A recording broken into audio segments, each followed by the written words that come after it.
7 leçons qu'une maîtresse de maison doit savoir éviter lors d'une réception. Bonjour, je suis Anne Nagas, la fondatrice d'Apprendre les bonnes manières. Aujourd'hui, petite vidéo amusante.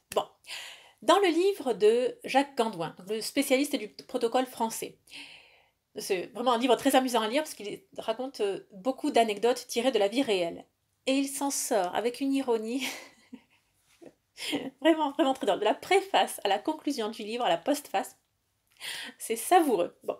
Et au passage, il remet les pendules à l'heure. Donc très bien.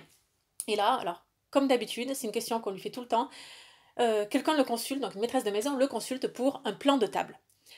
Et évidemment, voilà, donc c'est le plan de table. Il y a 2 héritiers au trône de France, il y a un évêque, il y a le patron de son mari avec sa femme, il y a le préfet du département, donc voilà, beau casting.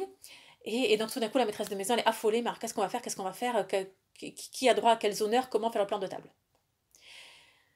Alors, là, première erreur. Jacques Gandouin souligne, dans le livre, pas à cette dame, mais il souligne: il est inconvenant de parler d'un repas à quelqu'un auquel la personne n'est pas conviée. Si Jacques Gandouin n'est pas invité à ce repas, je veux dire, on s'en lave les mains. Enfin, je veux dire, c'est vraiment un manque de respect que de parler à quelqu'un d'un repas, d'un dîner qui a déjà eu lieu ou qui aura lieu. Voilà, d'autant plus quand il aura lieu dans le futur, et on en parle alors qu'on n'a pas invité la personne, notre interlocuteur. Non, ça ne se fait pas. Deuxième erreur que Jacques Gandouin souligne dans cette situation, c'est: on n'a pas à lancer les invitations avant d'avoir fait le plan de table, ou au moins une ébauche de plan de table. Parce que très clairement, dans cet exemple-là, l'évêque invité pour la première fois devrait avoir les honneurs par rapport aux autres. Et bon, il y a 2 prétendants au trône de France, et il y a le préfet, et il y a le patron du mari et sa femme. Et j'en passe, il y a une duchesse aussi. Non, je posais les choses sur le papier, même rapidement. Troisième erreur pour ce plan de table, pour cette situation soulignée par Jacques Gandouin, c'est: on n'invite pas trop de personnalités ensemble.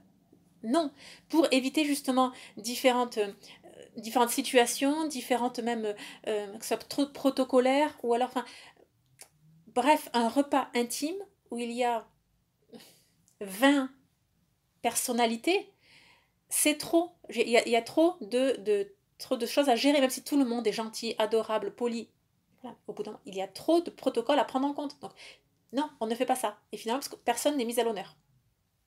Quatrième règle qu'il faut retenir. Donc ça, Jacques Gandouin le dit. Lorsqu'il y a tout cet imbroglio, justement, de hiérarchie ecclésiale, professionnelle, républicaine, à vrai dire, ce qui l'emporte, c'est les affinités et l'âge. On fait un plan de table essentiellement selon les affinités des personnes et l'âge. Ce n'est pas une règle absolue, mais disons, en cas de conflit ou de doute, c'est cela qui va trancher. Avant de passer au 5e point, je fais une petite mention. Sachez qu'il existe une formation pour devenir une lady des temps modernes. Toutes les informations se trouvent juste en dessous dans la barre d'infos.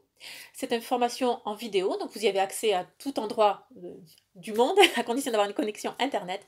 C'est composé de plusieurs modules, quelques heures de formation pour connaître les codes, pour les arts de la table, l'élégance vestimentaire, la conversation, pour justement revenir et s'approprier l'héritage aristocratique, l'héritage français, l'héritage noble que nous avons en nous, le faire à nouveau éclore et nous épanouir dans ce monde-là. Toutes les informations se situent juste sous la vidéo. Passons à présent au point numéro 5. Il faut compter sur environ 15% de défection. Les personnes qui vont dire déjà à la réception de l'invitation qu'elles ne pourront pas venir parce qu'elles ont des engagements antérieurs, et les personnes qui, 24 heures avant le jour J, vont annuler. Parce que problème professionnel, les enfants sont malades, parce que un deuil dans la famille, parce que des conditions qui n'ont rien à voir avec elles, qui leur sont tombées dessus. C'est toujours comme ça, 15% de défection. Ce qui nous amène à la liste de secours. Il est bon d'avoir quelques invités sous la main. Alors, s'inviter sous la main au cas où. Bon, déjà, si vous êtes 13 à table, enfin 12 ou 13, bon, ou 14, il y a encore des gens superstitieux qui ne veulent pas être 13 à table. Donc à ce moment-là, ayez toujours, j'ai envie de dire, un frère, une tante, une grand-mère qui est prêt à, une voisine, voilà, amie, qui est prêt à rappliquer à la dernière minute.